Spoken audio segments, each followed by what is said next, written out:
Add your clip to Capcut and make a duplicate of it.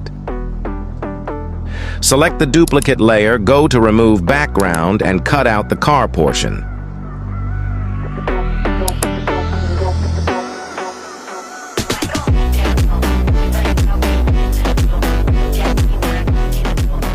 Move this clip to Overlay.